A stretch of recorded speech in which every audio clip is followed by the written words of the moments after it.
I don't ever slow up, no I don't take shit. I got no love for the fakeness. If you wanna play tough and wanna hate this, I'll always show up. I don't ever slow up, no I don't take shit. I got no love for the fakeness. If you wanna play tough and wanna hate this, I'll always show up and make a statement. I don't ever slow up, no I don't take shit. I got no love for the fakeness. If you wanna play tough and wanna hate this, I'll always show up and make a statement. Everything I do so instinctive and so passionate. Every word I move so descriptive like an adjective. I got a vendetta against people who patented being negative when you should be getting after it. I got facts over tracks, this and that. Spitting slow, spitting fast. I could roast, I could gas. Think I'm okay at last, but I don't know if that can erase all the past. And the pettiness, a reflection of the emptiness. Hilarious, you think you're worth my time, you're delirious. Mysterious, because you are behind a fake exterior. Inferior, you know I'll always be a bit superior. Get off of me, this ain't no humble brag. I want you to hear words, you can say them back. I want you to feel free from the chains that last, and to believe in what you got, it was built to last, yeah. Now that I've been put through, I never got anyone's help.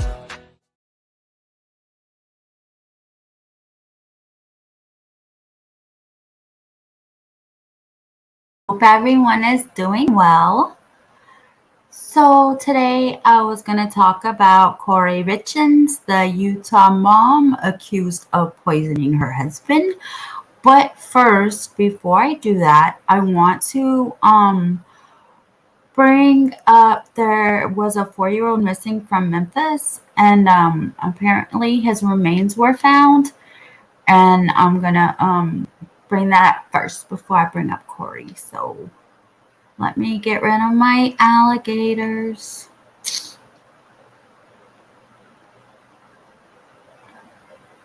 Okay,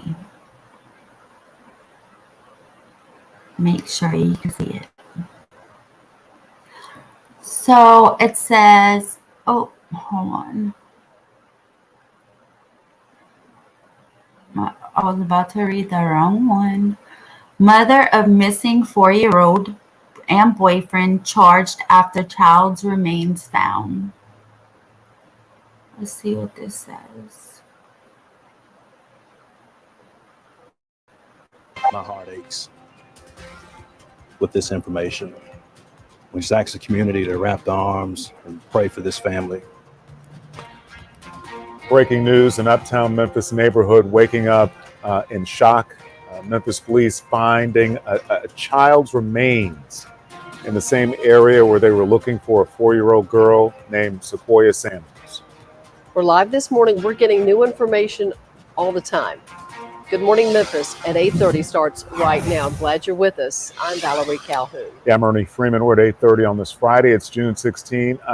We also have a threat of severe weather today, but we're going to start with that breaking news the day after so many of us were hoping and praying for the safe return of that little girl, Sequoia Samuels. In Fox 13's Jeremy Pierre is live on Caldwell Avenue, where the search began yesterday. And you got some confirmation from some of your sources. What can you tell us right now? Well, the mother of Sequoia Samuels, as well as her boyfriend, are being detained by the Memphis Police Department. They, according to sources, questioned for hours yesterday, but no word yet on if they will be charged or if any charges will come about this. But let me tell you, you got to know that this scene right here, this is where they located the remains of a child here in the 200 block of Caldwell. This is also the street where 4-year-old Sequoia Samuels lived. So right now, a lot of people are trying to piece together what happened, you know, and just to hear of any remains of a child being found, especially in such a desperate search for this 4-year-old, it makes your heart drop for sure. Now, what I can tell you is that, again, these remains of a child, they have not been confirmed to be Sequoia Samuels, 4-year-old Sequoia Samuels. We're working right now to gather that information, as well as learn what's next for the mother of Sequoia Samuels, as well as the boyfriend of Sequoia, the boyfriend of Sequoia's mother. We want you to stay with us all throughout Good Morning Memphis, because we're continuing to stay on top of this story, specifically here on the scene, because we've been seeing Memphis police officers be very protective of a certain area near where you see that Memphis police car, as well as that man walking back to the back. They've been very protective of that area. And as a matter of fact, less than about 7 minutes ago, a unmarked Memphis police car rolled up to the scene. That's mainly for investigators. And he walked back to the back area. That's possibly where they located the remains of that child. We're working right now to get that information as well. We want you to stay with us all throughout the remaining hours of Good Morning Memphis. It's going to continue to update you here on the show, as well as on our website, fox13memphis.com. Yeah. I got a quick question for Jeremy. Jeremy, you know, they told us yesterday the child had been seen on some kind of video after 3 a.m. Have you seen any surveillance cameras around that house that they're surrounding right now? Well, you know, that's one of the things I've been trying to piece together myself, especially getting here so early on the scene. I don't see any surveillance cameras around any of these homes here in the 200 block of Caldwell. That's one of the first things I look for when I get to a scene involving an investigation. But I haven't seen any surveillance cameras on any of these homes. And as a matter of fact, I think I know what you're pointing to. I believe I heard it was a Ring camera. Those are Ring cameras. You know, if you have an app, you can see where other Ring cameras happen to be in the area, or you can see a Ring camera from the home where I'm standing right here, where they have been very protective over. I haven't seen any Ring cameras in that area as well. But you have to keep in mind, Sequoia Samuels, she did have other brothers and sisters. I believe one younger sister as well. So this case obviously involving some other children as well. JP, we just got an update from one of our producers. Tell me if this jives with what you're saying. MPD says they believe that is the child, Sequoia Samuels, and I think the mother has been charged. They actually named the mother. Brittany Jackson is charged with aggravated child neglect, abuse of a corpse, and false offense. And her boyfriend, Jalen Hobson, is charged with false offense. Jeremy, this just came while you were talking. It's what you've been telling us all morning that your sources have told us. And I guess it's official this morning. And you know what? And that's what we've been waiting for. And as a matter of fact, that information, we were working to get all of that confirmed, obviously, before we go on air, just speaking it out. But we were working to get that all confirmed, and now we're hearing it right there. And if I can, let me get on the phone right now with our managing editor and just get an idea of what else we can put out there, because we've been conversing all throughout the morning and piecing together things that we've been hearing from not only sources but people here in this community as to you know, that abuse of a corpse charge. That's deep right there, because we've been hearing all types of stories as well as information, receiving that information, gathering it, but being very careful of what we put out there, because a lot of this stuff just needed to be confirmed. And now we're hearing it from the Memphis Police Department right here on live TV, here on Good Morning Memphis, that they are confirming that it was an abuse of a corpse, that mother being charged with an abuse of a corpse, and that boyfriend also being charged in the death of this child, 4-year-old Sequoia. So we were hoping for a happy ending. It appears we're not going to have it.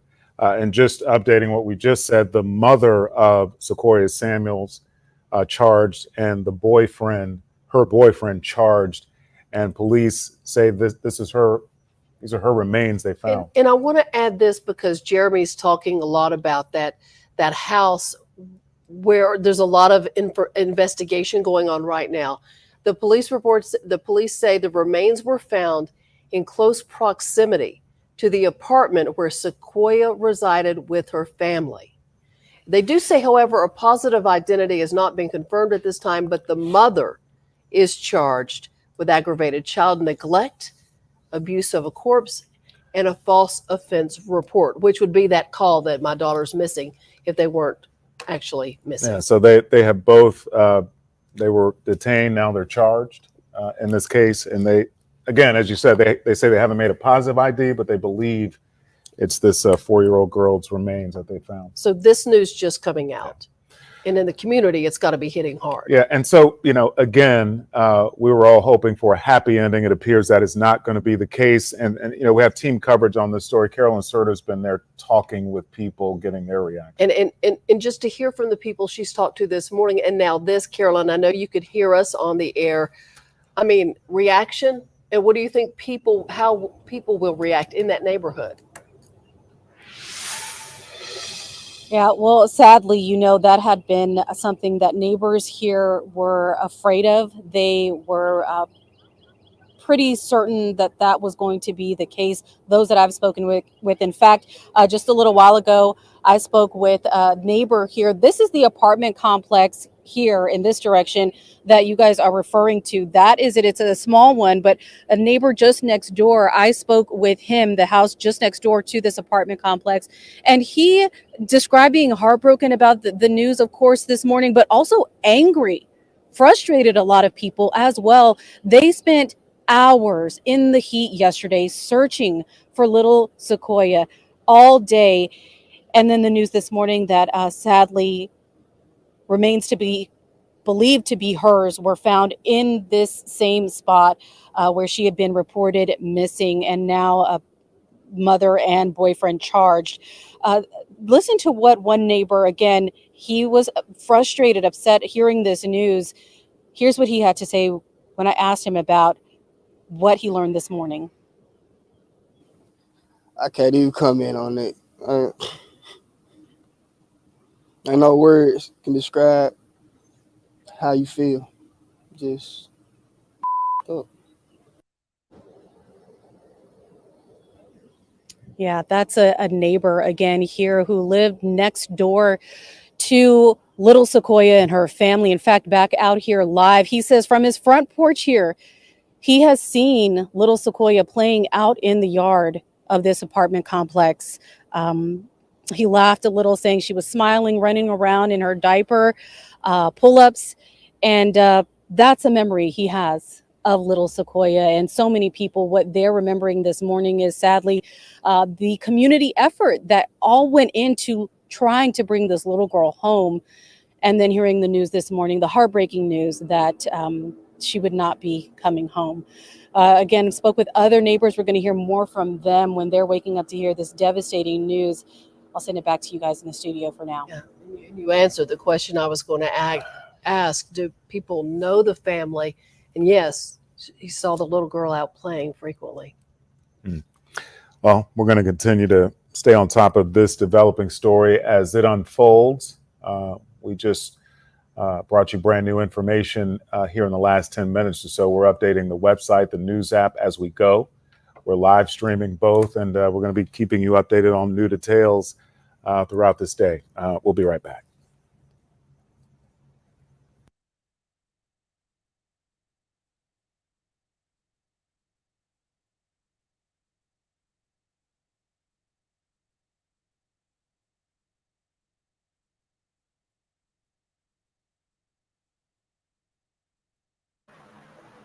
I'm here, sorry. I was trying to they say they have a video of I was watching on the side right here a video of I don't know how to isn't she just so adorable? Okay, let me see if this is it.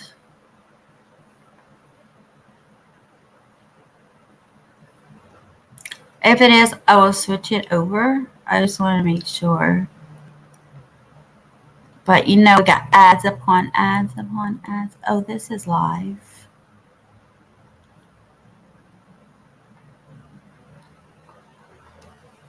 Okay, then I'll just read you the article.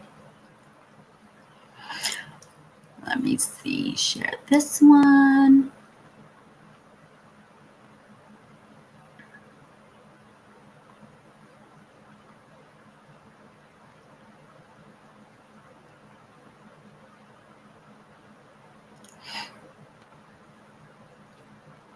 All right, here we go. Mother tells police missing girl was dead for weeks, body stored in bags.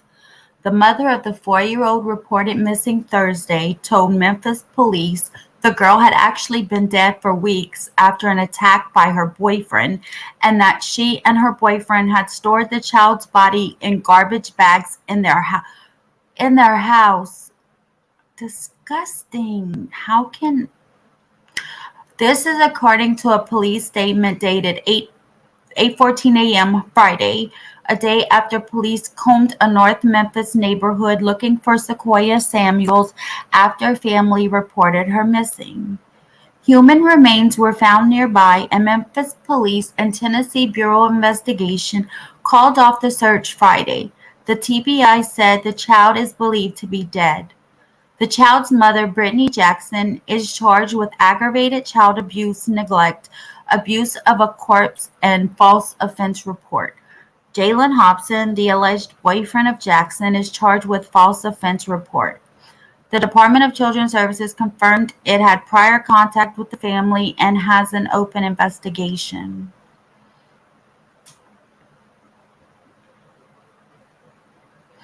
The 4-year-old with a feeding tube allegedly was seen last on security camera footage the night before walking out of her house. Apparently not. Jackson, the child's mother, told police Thursday that she was at home at 247 Caldwell with Hobson, her live-in boyfriend, along with Sequoia, her 5-year-old son, and 2 of Hobson's juvenile relatives, ages 6 and 4. She says she last saw Sequoia around 11:45 p.m.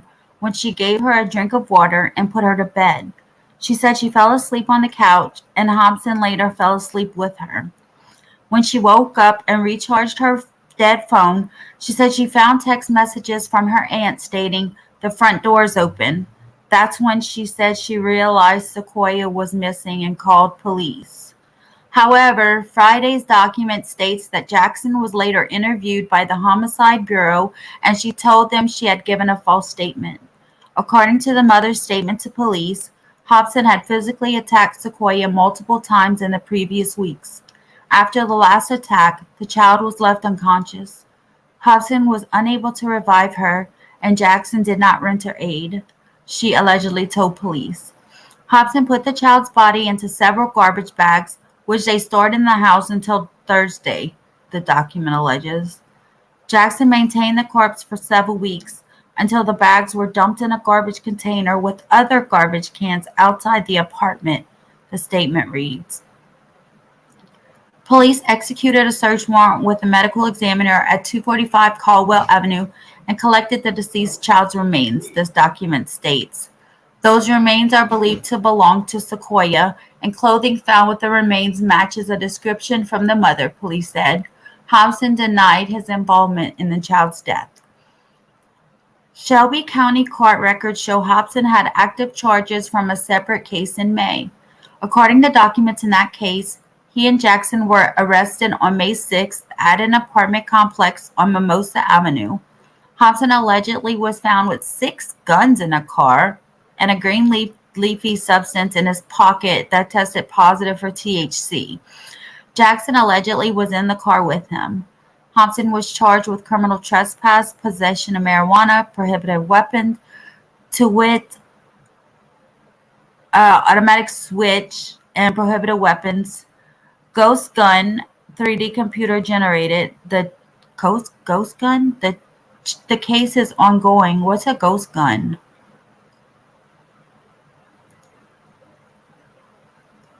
I don't know. That's horrible. They had that baby in garbage bags in their house for weeks. Weeks. I can't deal with people. This is why I hate people. I don't like people. Alright, where is... Okay, I'm gonna get out of here. Here we go with the Utah mom. Okay, here we go. Kouri Richins. Let's see, did she kill her husband? Utah mom accused of poisoning husband with fentanyl in cocktail took out $2 million in life insurance policies on him. The allegations against Kouri Richins were raised in an amended court document filed Thursday that led to the postponement of her detention hearing. They were both good looking. A woman who allegedly spiked her husband's drink with fentanyl and then wrote a children's book about grief after he died is now accused of secretly taking out almost $2 million in life insurance policies on him. The allegations against Kouri Richins were raised in an amended court document filed Thursday that led to the postponement of a detention hearing originally scheduled for Friday. Richins, 33, is charged with aggravated murder and 3 counts of possession of a controlled substance with intent to distribute following the death of her husband, Eric Richins, last March 4th. He was found unresponsive in the bedroom of their home in Camas, about 40 miles southeast of Salt Lake City, after she made him a Moscow mule to celebrate a business deal. An autopsy and a toxicology report found that he died from a fentanyl overdose, according to a probable cause statement. I'm going to have to look up a Moscow mule and see what's in it. Prosecutors said Richins slipped 5 times the lethal dose of fentanyl in the cocktail. Let's see what this says.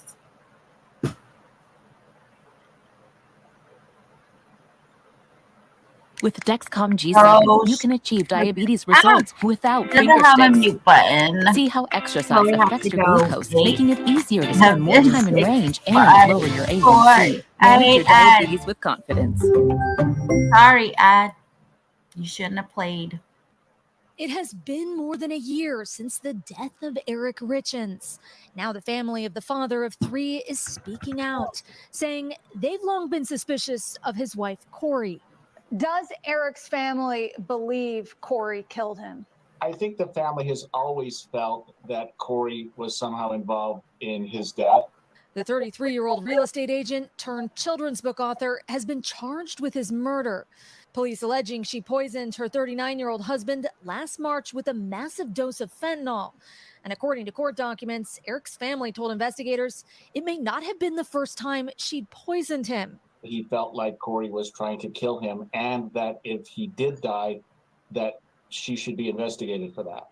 Investigators say Eric had recently changed his will and life insurance from his wife to his sister and was looking into a divorce. 2 of Eric's friends told detectives he was worried that Kouri would kill him for the money and wanted to ensure his kids were taken care of financially. It completely took us all by shock. As Richins was writing this children's book about grief, even promoting it on local TV, investigators were looking into the couple's troubled past. This whole entire place will sleep up to 60 people. The listing agent telling NBC News Kouri is currently selling this house, purchased just a week after her husband's death. Detectives say the couple had argued about the property, which Kouri wanted to flip. The agent says this rendering shows plans for a $4 to $6 million renovation of the 10-acre estate. But police say Eric told his family he no longer wanted to buy the house because it would lose a significant amount of money. The day after Eric was found dead, investigators say Kouri reached a deal on the home. And that same day, threw a party at her house where she was drinking and celebrating with friends. The Who family does that felt sound right like? at the outset that this had to be a suspicious death. Now with Kouri behind bars, awaiting her next court hearing, the Richins family is hopeful justice will finally bring an end to Eric's tragic story. Aaron, investigators have also talked about text messages sent by Kouri Richins on the night of her husband's death. Have you learned more about that? Yeah, Savannah, according to the arrest warrant, the night of the alleged murder, Kouri was texting one of her best friends. The friend later telling police she couldn't remember what they'd been messaging about. When police asked the friend to see the texts, they'd mysteriously gone missing. Kouri Richins has not entered a plea, but is expected in court next week. Her attorney declined to comment on the case. Savannah? A lot of moving pieces there, Aaron. Thank you. Wow, yes. This woman This is Cindy. sounds. She's on Verizon, and she's got the I new gotta My hit plan. pause. So she Pause. Thank you. This lady sounds like Lori and Charles, doesn't it? How surprising they both wind up dead. A year after his death, she published a book about grief titled Are You With Me? To create peace and comfort for children who have lost a loved one, according to a description on Amazon. She dedicated the book to my amazing husband and a wonderful father. It has been removed from Amazon. That's what's up. The court document filed Thursday alleged that in September 2020, Eric Richins found out that his wife had obtained and spent a $250,000 home equity line of credit on their home in Camas, had withdrawn at least $100,000 from his bank account, and spent more than $30,000 on his credit cards. Richins is also accused of appropriating distributions made from her husband's business for the purpose of making federal and state quarterly tax payments and not paying the taxes, the document alleged. The stolen tax payments totaled at least $134,346, it said. Eric Richins confronted his wife about the money, and she agreed to pay him back, according to the document. He's a good-looking guy, I'll say, for $20,000 a time. The following month, in October 2020, Eric Richins consulted a divorce lawyer and an estate planning lawyer, the document said.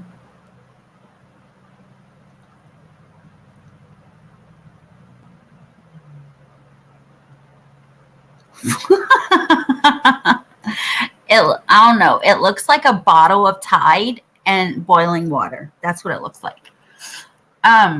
It further alleged that between 2015 and 2017, Richins bought at least 4 life insurance policies on her husband, totaling almost $2 million.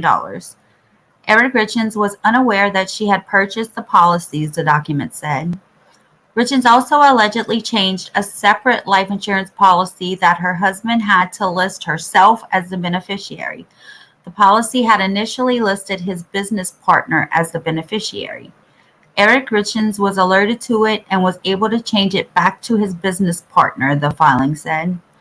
The document also provided additional details on Richins' alleged attempts to poison her husband with fentanyl pills she obtained from an acquaintance identified in court documents as CL. Eric Richins' family has said that she tried to poison him multiple times. One of those attempts happened last Valentine's Day. Holy crap, on Valentine's Day? According to the filing, Richins allegedly made her husband a sandwich and left it on the seat of his truck with a love note. Shortly after consuming the sandwich, Eric Richins broke out in hives and had difficulty breathing, it said. Eric found his son's EpiPen and administered it to himself and slept. Eric Richins believed he had been poisoned and told a friend that he thought his wife was trying to poison him, according to the document. Despite his suspicions, he stayed in the marriage because of his children, his family spokesperson said.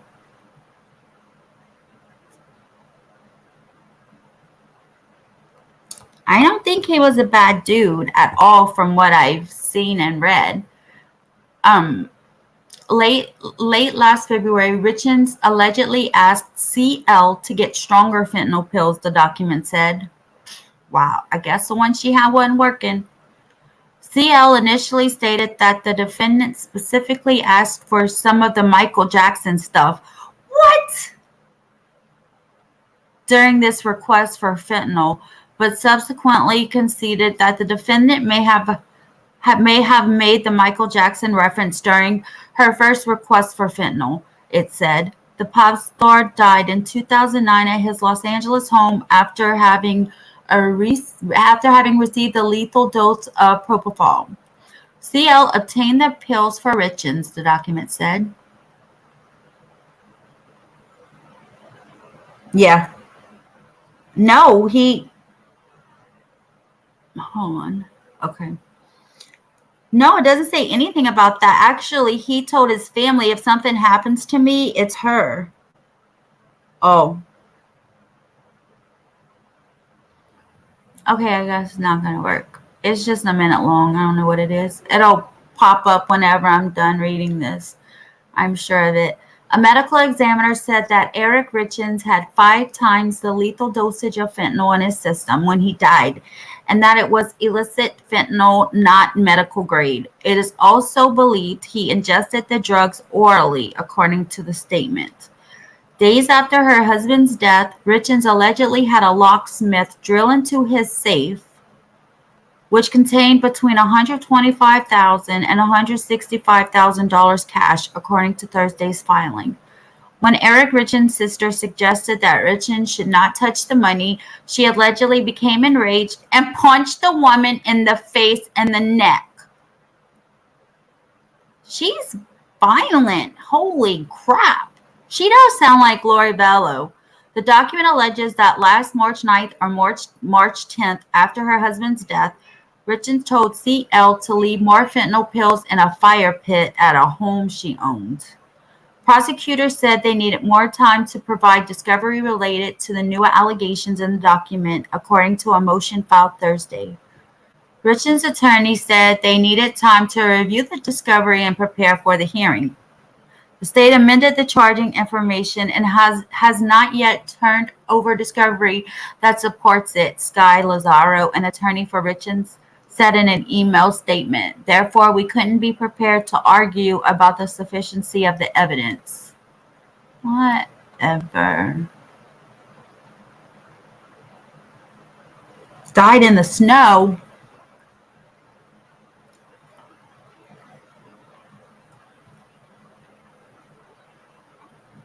This is like, Alexis just told me about this case like not too long ago.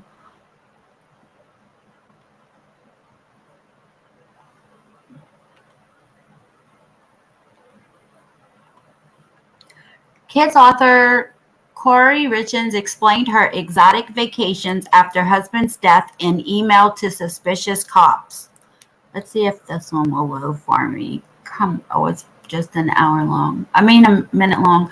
Kouri Richins, the Utah mom and children's author accused of killing her husband, wrote an email to police claiming that her spouse did not want me working and explaining her exotic vacations after his death, according to court documents. Richins, who is currently on trial for murder, emailed Summit County officials on April 19th to clarify some of their questions as officials began to determine that the mom of 3 was the prime suspect in the case. Richins is accused of poisoning her husband Eric with a tainted Moscow mule, and I want to call it Moscow Mule in March 2022, and then later writing a picture book to help kids cope with the death of a loved one. In the email, Richins, 33, addressed the claims about her enjoying luxury getaways after his death. Quote, "You asked about any exotic vacations I have taken since Eric's passing. I went on 2 trips last year. 1, my kids tried out at a soccer camp in SLC, Salt Lake City, to qualify to play in Spain in June, and both my kids made it. So yes." Oh, that's her in court. Despite saying she went on 2. Wait, what? Oh. So yes, I took them to Spain in October 2022. I have attached their invitation letter, she wrote. Despite saying she went on 2 trips in 2022, she then went on to detail a 3rd to Mexico 5 months after Eric died. I took my kids and my mom came with us in August of 2022 to Mexico. As I hope you understand, the months prior to this, since Eric's death, have been hard to deal with, Richins wrote. The mom then explained that overseas vacations were not out of the ordinary for her family. Also, Eric and I went to Mexico every year, sometimes twice. We traveled a lot. We have taken the boys to Mexico a few times, she said. This is not new for us to go to Mexico or for us to go out of the country or on a vacation with our kids. Richins, who worked as a real estate agent, also claimed that Eric wanted a typical conservative life with her as the homemaker. Eric did not want me working because his wife His first wife cheated on him with a guy at work, she wrote. Eric wanted us to live the typical conservative life where the man takes care of his family and the wife is a homemaker. Wife, mom, and that's it. That is not my personality and not the way I was raised. I am very independent. Richins then wrote about her husband's alleged affair, saying she never actually moved out of their home, but instead threatened to do so to force Eric to end the supposed affair. She claimed they worked through their marriage troubles and tried couples counseling on 4 occasions. It wasn't for us, the email read. Greg Skordas, the lawyer representing Eric's family, had previously said the late father suspected Richins was having an affair throughout their marriage. So it was her. You know, when someone accuses you of something, it's usually them doing it wrong. Oh, wow. I've not heard about the cop case. This one I've heard of. My bad. This one guy I was thinking of is John O'Keefe. Cop was in snow. Holy crap! This guy never got over his first wife. Still no excuse for murder. So, this is the email that I just read, you guys. So let's see. No, I have never been to Key West or in the Keys in Florida. However, my nanny went with her family in June 2022, so maybe you have something mixed up. Eric's affair was the same year I moved out. The trust was created as well as him looking into a divorce. I never actually moved out. I moved my clothes out one weekend to make Eric understand I'm not kidding about leaving him if he doesn't end things with blank. I did this on a Thursday or Friday while he was out of town. I was home Monday. I never stayed another night at the other house. Eric and I figured things out like most couples do. Blank was her name. Changed her name in his phone so I wouldn't know about it, and honestly, we worked things out, and after that, I never went through his phone again to see if he changed it back. Yeah, right. But you have his phone and can check. Eric and I went to blank counseling. We only went about 4 times. Okay, this just says what I just read to you. Let's see. Oh, maybe not. Maybe it was for us. Blank and blank are the same person, as I'm assuming you know that. Ha ha. Oh, wow. This is to the detective. She's writing this. Ha ha. I'm also assuming blank told Woody her husband got a call from him and gave all this information, laugh out loud. Yet he didn't ever go talk to the detectives. Ironic how things work. Mental health? Yes, I got postpartum after my second child in 2014. Yes, I took medication for it. No, Eric and I did not have financial problems ever. Yes, Eric made more money than me. Do you make more money than your wives? Have I ever been financially reliant on Eric in the last 5 years? Absolutely not. Eric did not want me working because 1, his first wife cheated on him with a guy at work.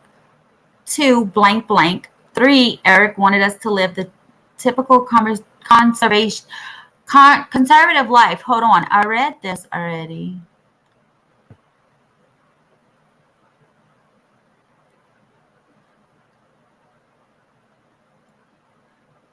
I was in grad school for years because I wanted to be more and do more than be a homemaker. Evidently, the article doesn't have the whole email, and I did. And when I did and started my business, it took some adjusting, but Eric and I were fine with it. We hired my nanny, and everything worked out.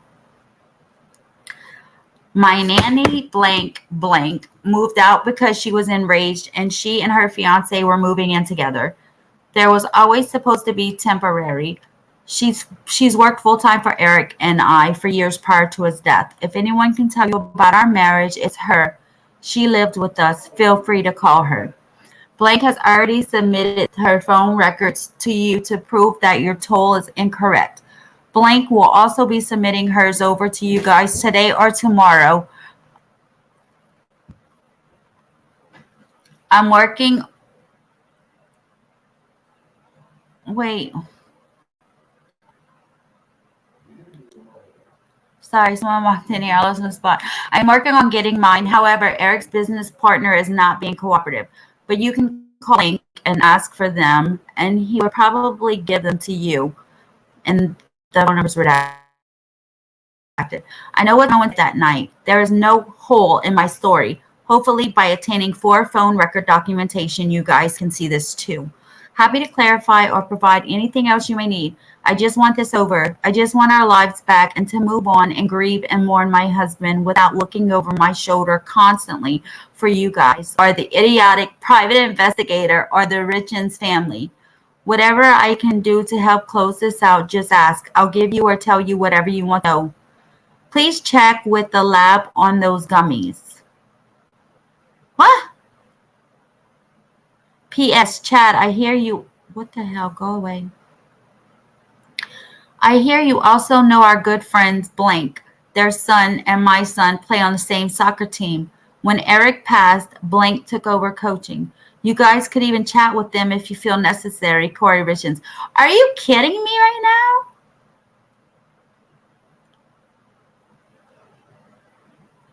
Yeah, it says Jeff O'Driscoll, Southern Gal.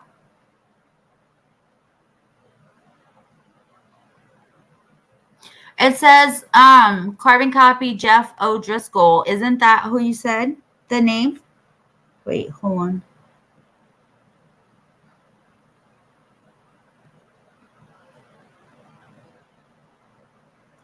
I thought that's what you said. Oh, John O'Keefe, not Jeff O'Driscoll. Okay, I got it all wrong.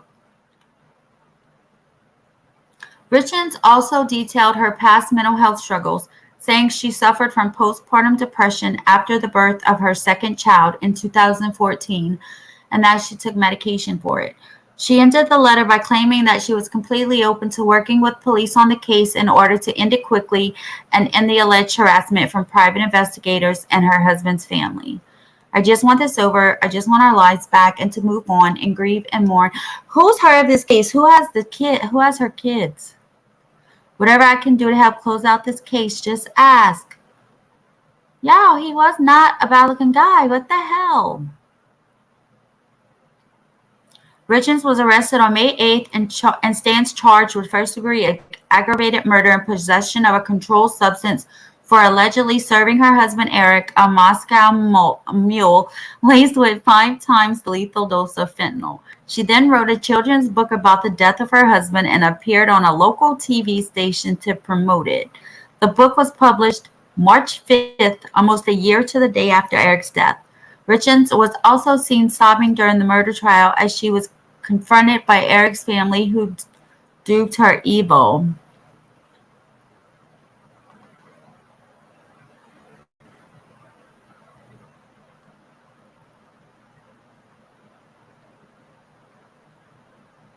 Yes, he died from a fentanyl overdose. He had 5 times the legal amount of fentanyl in his system. I always close out of one window before I share screen the other one.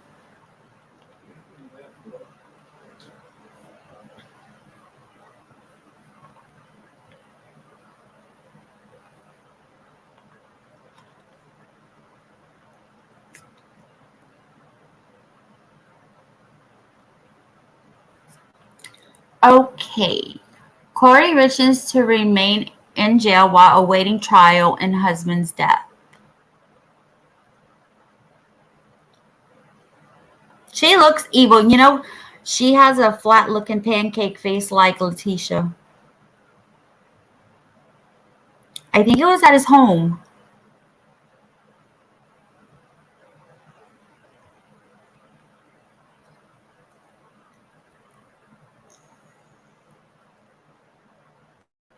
The woman accused of killing her husband, then writing a book about grief, will be held without bail until she goes to trial. That is the ruling today from the judge in Kouri Richins' case. Fox 13 News reporter Darian DeBrule was at the courthouse with the details. On Monday, the court heard from the prosecution and the defense, as well as the 3 witnesses provided by the prosecution. This included the lead investigator, Detective O'Driscoll, who was asked by the prosecution what the defendant reported happened the night of Eric Richins' death. She stated that the last time that she saw Eric alive was between 9:30 and 9:45 p.m. She stated that before going to bed, they had had a drink together to celebrate closing on a house for her business. She said that they got in bed between 9:30 and 9:45. and that shortly after getting into bed, one of the children had a nightmare, and that the defendant got out of bed and went to be with that child. And she stated she returned to her own bedroom, got into bed, and felt that Eric was cold to the touch. She stated that she turned the light on, saw that he wasn't breathing and that he didn't look normal, and that she then called 911. The prosecution and defense also asked the detective about CL, the person who allegedly provided Richins with the fentanyl she allegedly used to kill her husband. Later, Chris Kotradimos, a digital forensics investigator, gave details of Kouri Richins' phone and Apple Watch usage around the time of Eric's death. The final witness, financial forensics investigator Brooke Carrington, said Richins' growing business could have caused her to take on more debt. But when asked by the defense, Carrington said taking on debt and house flipping was common. No. At the end of the hours-long hearing, Eric Richins' sister Amy gave her victim's impact statement. Our family has already suffered enough. Please do not let Kouri out on bail where she will be a risk to do further harm. Please protect what Eric put his life on the line for, his 3 boys.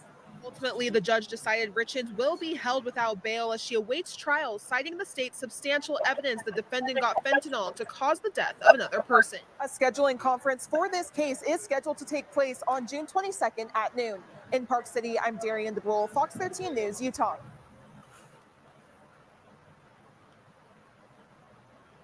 I need to make sure nothing else is going to pop up here.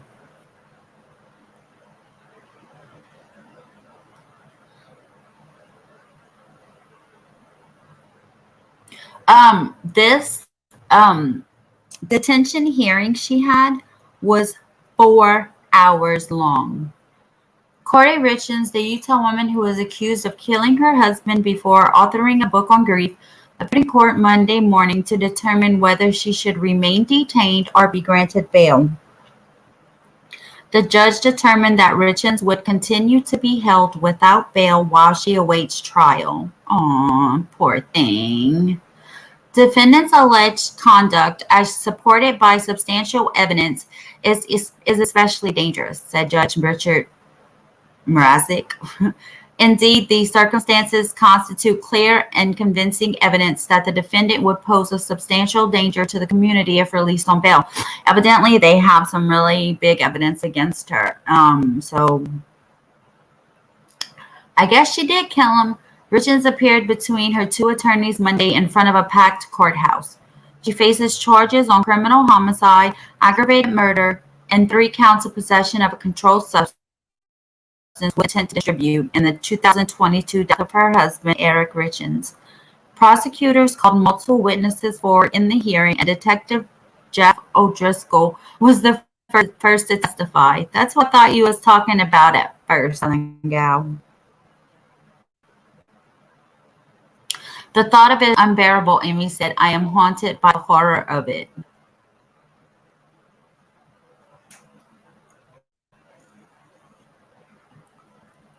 They both have red hair.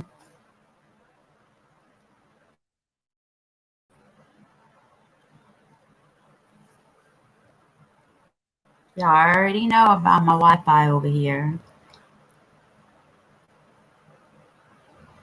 And, here we go.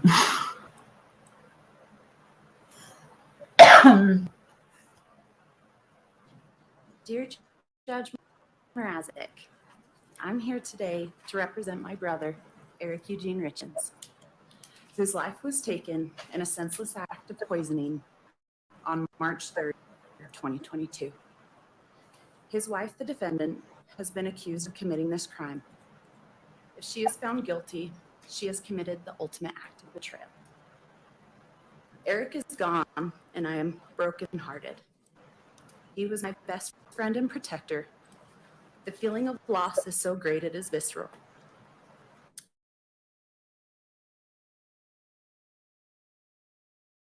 Talk to him, never hug him again, and never more be a part of his life. Eric's world revolved around his family, his love for hunting, the family cattle ranch, and his intense drive as a successful entrepreneur. Being born into the Richins legacy shaped Eric's formative years and resulted in a lifetime of hard work, dedication, and fierce loyalty. At an early age, Eric learned the joys of keeping horses and cows around. He spent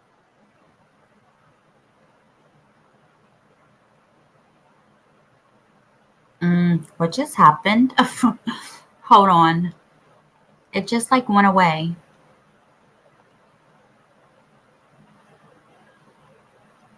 Weird.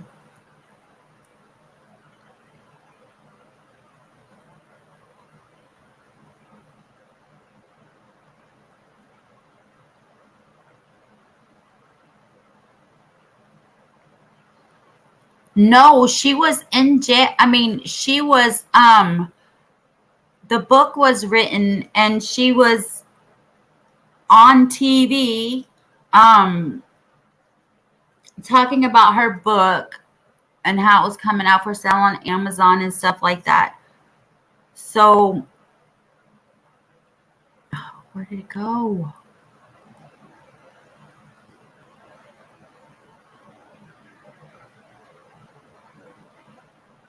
Not arrested. She never had bail, I don't think.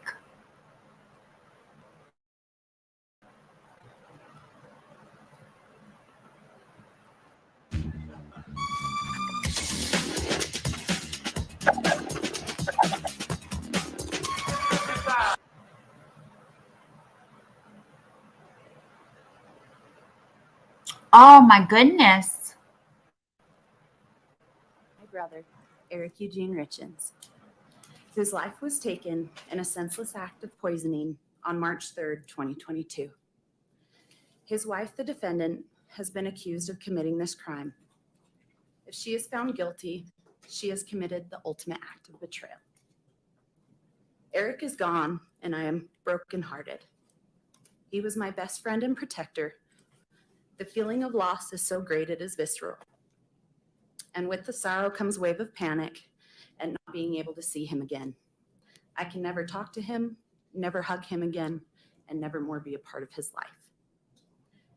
Eric's world revolved around his family, his love for hunting, the family cattle ranch, and his intense drive as a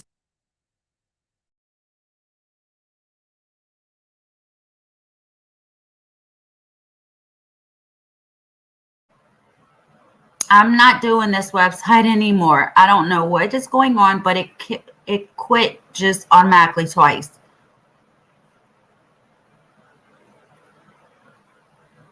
That sucks. I really wanted to hear his sister.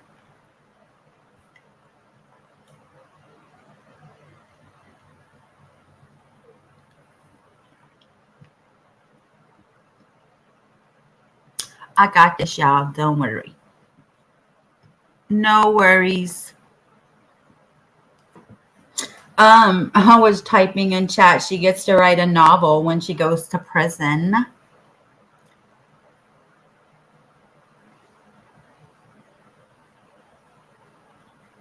Judge denies Kouri Richins bail after 4-hour detention hearing. Kouri Richins, the woman accused of killing her husband by fentanyl poisoning and then writing a children's book about grieving, is due in court on Monday, June 12th, for a detention hearing. She must have not have been in jail, Southern Gal, because she went on them trips. Remember, she went on all them trips and stuff. During Monday's hearing, a judge heard from both parties and 3 witnesses before making the decision to continue holding Kouri Richins without bail during her pre-trial period. The court will meet again in person at noon on Thursday, June 22nd, for a scheduling conference. Upon starting the day in court, attorneys on behalf of the state of Utah said they would bring in 3 witnesses for the hearing, starting with Detective Jeff O'Driscoll, the lead investigator in the case. The state's attorney asked O'Driscoll several questions, including the investigation into the relationship between Kouri Richins and C.L., the friend and employee of Kouri who allegedly gave her the fentanyl used to allegedly kill Eric. He also asked O'Driscoll about the moments immediately after Richins' death, records pulled from phone carriers, and the search of Richins' home. I'm telling you, people, don't commit a crime with y'all phone on you. That's how y'all all getting caught. O'Driscoll told prosecutors that Richins had texted C.L. asking for fentanyl in order to help a client who was complaining of a back injury. Those pills were reportedly bought by CL through some connections with acquaintances on 2 occasions before meeting up with Richins to give her the fentanyl in early 2022. I wonder if CL is the one she had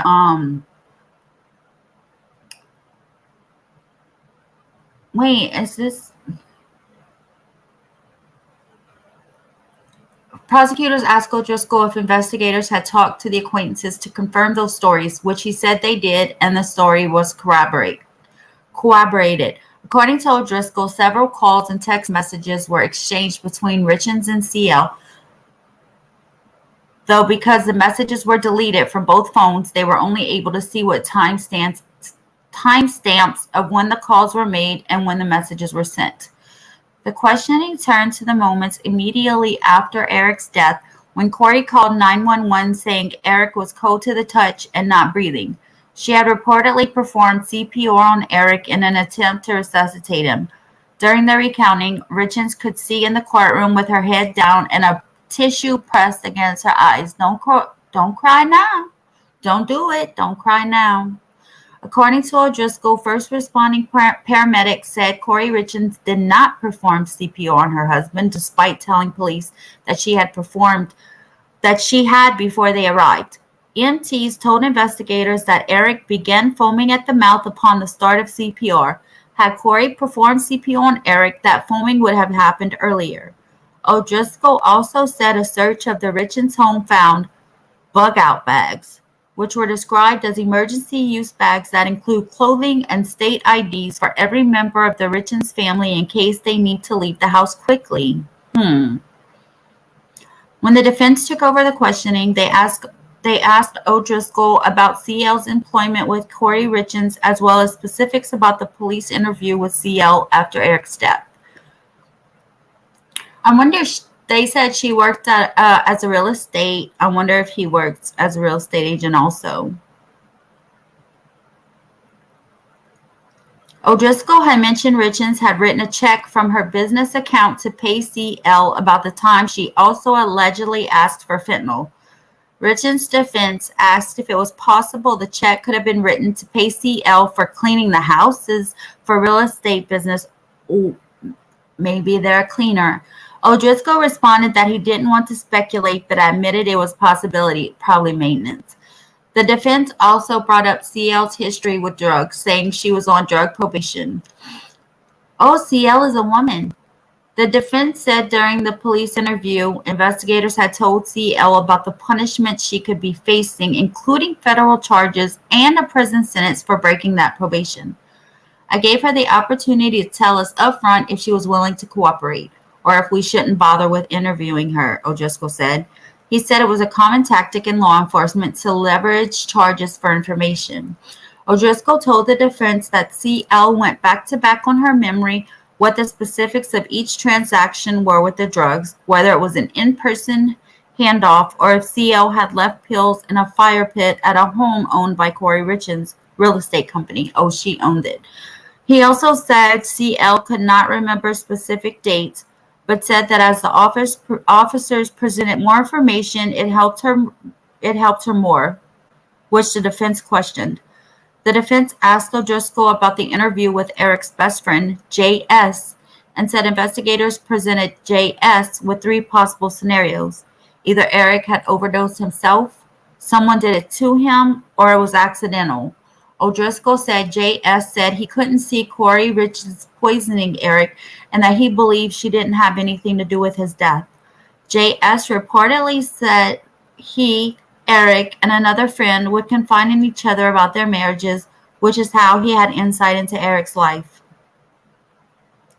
After a short recess, the defense resumed its questioning of Detective O'Driscoll, asking him about when he took over the case as a lead investigator. She asked if he knew the previous investigator had been removed from the case, to which he said she had stepped down because she moved to the patrol unit to respond to emergency situations. Rich's attorney asked for clarification that the previous lead investigator left a potential murder case for a patrol position within the department. O'Driscoll said that was common within the department. For their second witness, the prosecution brought Chris. Hold on a minute. Okay.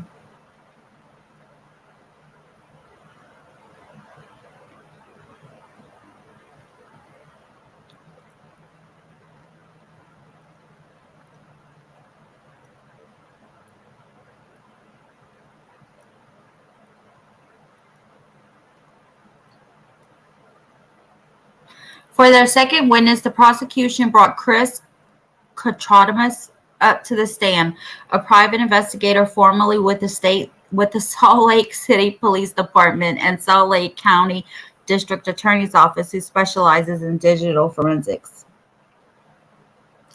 I know. I never heard of a bug out bag. I never heard of that before.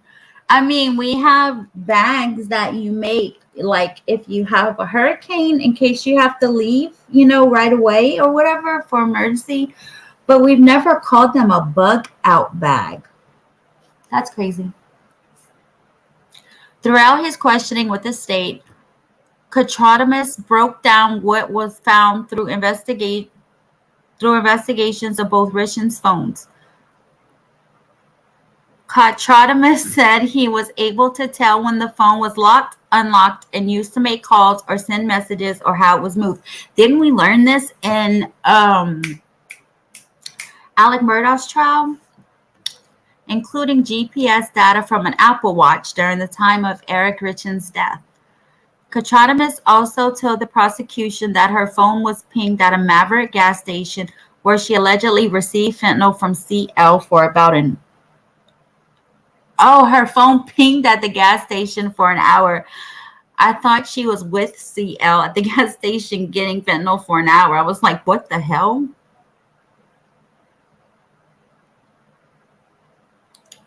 Oh. The defense asked about the period of time Kotrodamus had examined as part of his investigation.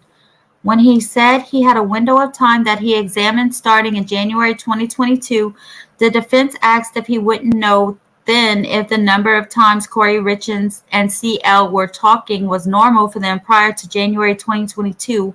He said he wouldn't know. For the final witness, prosecutors brought financial forensics investigator Brooke Carrington. During her testimony with the prosecution, Carrington said Kouri Richins' business had a growing business and it was growing significantly, though she said it could have been problematic. When asked why, she said it could have been growing too fast and too strong, which could mean a need to take on more debt. The defense asked if hard money lending and taking on debt in a real estate business of buying and flipping homes was common, which Carrington agreed that it was typical for the business. The defense also confirmed with Carrington that Kouri Richins had sold several of her properties but still owned a handful of them. Throughout both, Carrington said Richins' financial accounts always had money, noting that there were moments when there were insufficient funds. Richins' financial accounts always had money, noting that there were moments when there was What? Carrington said Richins' financial accounts always had money, noting that there were moments when it had money all the time. There were just moments when they didn't have money. Is that what she's saying? Finally, Eric's sister Amy stepped up to the podium to make an impact statement. The feeling of loss is so great, it's visceral. Through her statement, Eric's sister painted a picture of her brother, saying he did everything he could to make sure his family was taken care of. She called him a true champion of the people and that he cared for every person he met. I may be naive, but I never knew evil like this existed, she said. Following each party's closing arguments, where lawyers from both sides recounted evidence submitted and the questioning of the three witnesses, the judge determined Kouri Richins will be held with no bail during the pretrial period. Kouri Richins could still appeal for bail, though she only has a 30-day window to file the appeal. The court will meet again in person at noon on Thursday, June 22nd for a scheduling conference. Well, I'm sure her stuff will be... I'm sure she will never get bail.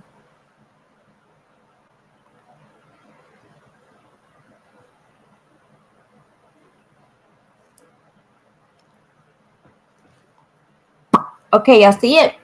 Utah mom Kouri Richins Googled luxury prisons for the rich after allegedly killing husband. Hello, are you kidding me?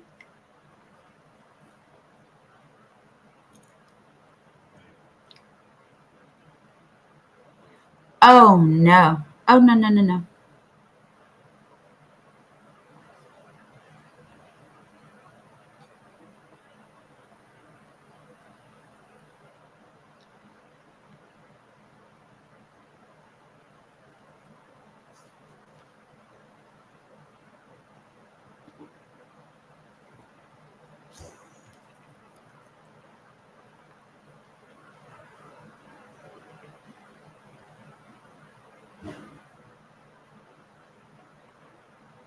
There are too many options. How do we decide what hotel to book?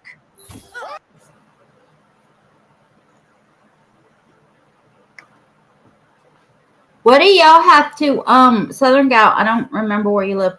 What do y'all have to escape from? Like tornadoes, hurricanes, murderers? I don't know.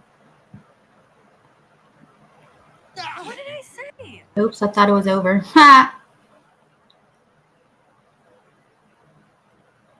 Oh no. Oh no. Can y'all hear it? Because I can't.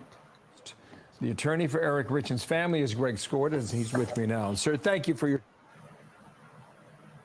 timeline for familiar with us. These are the allegations, okay, in the case. January of 2022, Kouri Richins updated her husband's life insurance policy. Then she bought 15 to 30 fentanyl pills.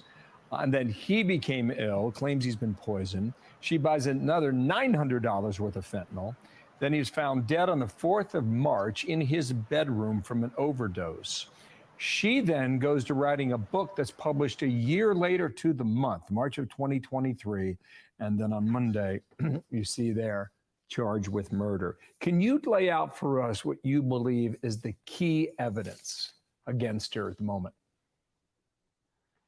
I think, Bill, one of the most compelling pieces of evidence in this case was an informant that came forward to the prosecutor and to law enforcement in the Summit County community, a woman who admitted to selling opioids, including fentanyl, to the defendant within the exact time period that Eric was poisoned and killed, and even the previous times that you've described. I think that was a compelling piece of evidence. That individual is apparently cooperating with the state. She's part of their probable cause statement, and it corroborates the purchase of the drugs, and gave testimony, information that only the person who would have really sold those drugs would have had. So she would likely be a witness, I'm assuming, correct? Oh yeah, very much so. She's going to be a witness for the state. Maybe like the key witness. Can you give us some insight? How did she go for a year without suspicion, writing this book, trying to counsel other people on grief after they lose a loved one? Well, Bill, when a person dies in America in 2022 or 2023 from a drug overdose, it's not necessarily looked at suspiciously by the police because there's such an opioid problem in our country. And so it took a while for the police to really focus in and look at this as something more than just a fentanyl overdose. And when they learned later that Eric wasn't a drug user, that he'd had no history of drug abuse, that he'd had no family history of drug or substance abuse whatsoever, and the suspicion related to her in terms of manipulating his assets, changing the life insurance policy, changing the buy-sell agreement between he and his business partner, and doing some other things, they certainly established some motive. And then, as I indicated, when the confidential informant came forward, it sort of made the case much more solid. Okay, there is an allegation that he might have been poisoned on a trip overseas in Greece. What do you know about that? It's certainly true that he believes he was poisoned there also. We believe that he was probably poisoned in an attempt to kill him at least twice prior to the time when it actually succeeded. And that's also corroborated by the individual who sold the defendant the drugs on the occasions that related exactly to the times when he was poisoned. Wow. Charged with one first-degree felony count of aggravated murder, 3 second-degree felony counts of possession with intent to distribute a controlled substance. Thank you, sir, for coming on today.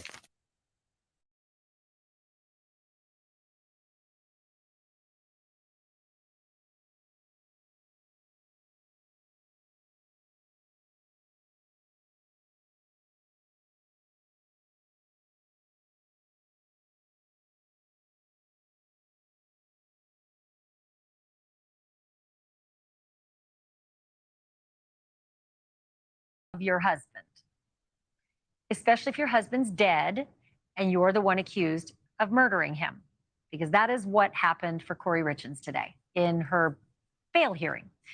Amy Richins, Kouri's dead husband's sister, was on the other side of the courtroom beseeching the judge not to let her out on bail, and this is how it sounded.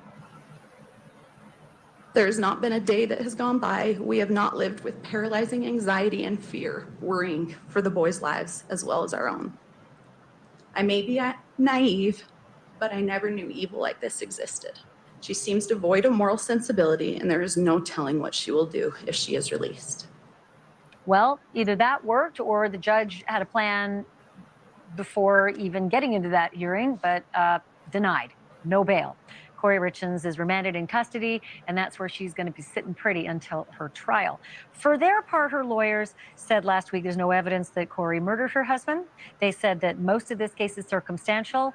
Don't ever believe that a circumstantial case isn't powerful. Sometimes they're the most powerful. And then also that the narrative was from the Richins family and that investigators moved backwards from that to come to land on Kouri. I'm joined now by Greg Skordas. He is a spokesperson for Eric Richins' family. Eric is the victim in this case. Greg, thank you for being with me tonight. I always appreciate speaking to you because I feel like victims' voices don't get heard enough in the cacophony of what defendants are alleged to have done. Usually those are the pretty big headlines. But take me into court today and tell me what it was like on the other side of the courtroom.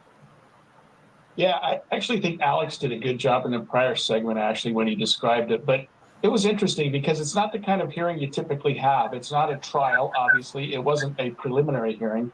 It was a hearing to decide whether bail should be set. And under Utah law, there's a presumption against bail for an aggravated murder. There are very few crimes is there a presumption against bail. And that can be overcome if the defendant can show that the state does not have substantial evidence to prove their case. So the case today was all about substantial evidence. That is, having the government, the prosecuting attorneys, put on enough evidence that a judge could say, you know what, you guys have a good case. This is substantial evidence. And so it was like a mini trial, but we were hearing things that hadn't come out in the probable cause statement, hadn't come out in the media, hadn't come out in anything. There were a lot of things that came out today that really, I think, surprised people and showed just how strong the state's case actually is. Well, then there was also the headline-making stuff like the Google search for luxury prisons for the rich in America. That one was a bit of a jaw-dropper.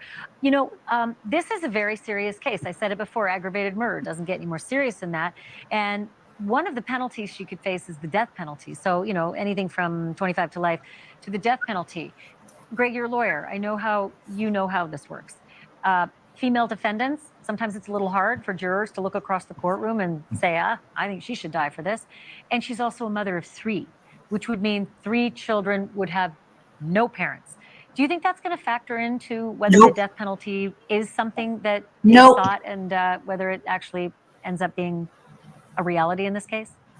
That's a great question, and it absolutely will. I tried to pin the county attorneys down on that today, and they just weren't taking the bait at all to say whether they would consider a plea to a life sentence or a life without the possibility of parole. And they said it's way too early to talk about that. But I was a prosecutor for 8 years. I did death penalty cases. This would be a very hard case to convince a jury of 12 unanimously to agree that the penalty of death is appropriate. It's a case where Kouri should never get out of prison. She should never walk the streets again. And I think that the family would be satisfied with a result like that. But it's going to be very difficult, like you said, to get a death penalty in a case like this. She has no prior criminal history at all. There's that, too. I only have 10 seconds left, but can I get you on the record? Does the family not want the prosecutor to seek death? No, they've not made a position at all. They're not taking the position at all on this. It's a good question, Ashley, but they're letting the prosecution do its job. Understand. Greg Skordas, thank you, as always, for being on, and I look forward to talking to you again. You bet. Thank you for watching.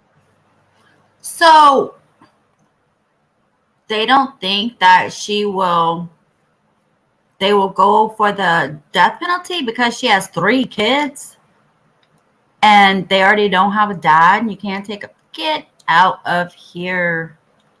Oh, okay, Rock Jim. No, it wasn't a tie-dye shirt. I don't know, I don't know if you watch it on a phone or a TV or what. It just looked very silky, but Southern Gal, don't forget I have memberships now. Everybody, don't forget I have memberships now. You want to be green like the alligators in the swamp, don't you? You do. Yes. So I will be live tomorrow with the rapper Blaze. Do not forget, I messaged him today and was like, hey, we still good for tomorrow? Like, we rescheduled twice already. And he messaged me back a little early and he was like, yeah, we good. So he'll be here tomorrow. 5 Central, so 6 Eastern. He's a pretty cool guy. He really is. I met him last year through another friend, and he's a really cool guy. So you all will be able to meet him tomorrow. So I guess that's all I have for tonight. Now I guess we have to go scrounge around the YouTube streets for something else to watch. All right. Hit that thumbs up for me, please. Kouri goes to court June 22nd for court dates. So I will, what is his name? Whose name? What did I just say? The guy that got killed? Kouri Richins? Was that his name? Eric?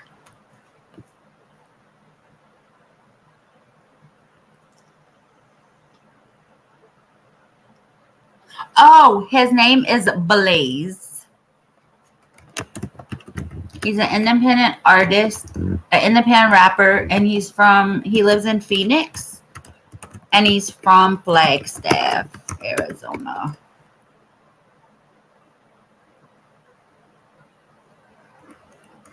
Oh, hey, Cass. Yeah, she does after the other 2 times, since they want to charge her for 3 counts of the drugs.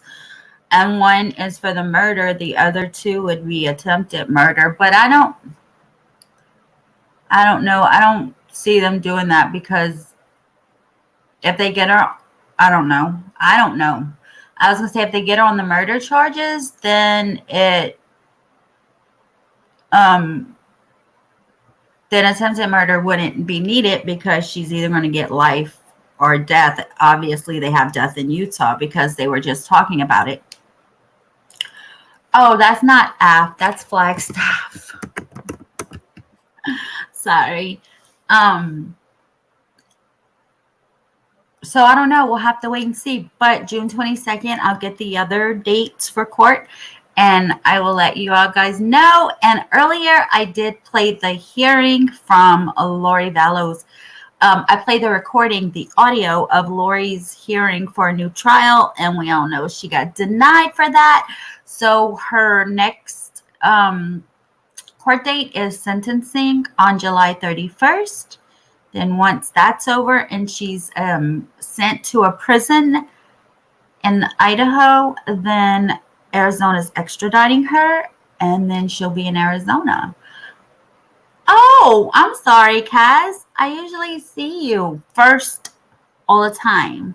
So anyway, yes, the Lori Vallow, next we will have her in Arizona. I don't know how long that's going to take for that trial, but we have Brian and we have Alexi and we have Chad to look forward to. So anyway, thanks for watching with me, everyone. Have an excellent night. Bye-bye.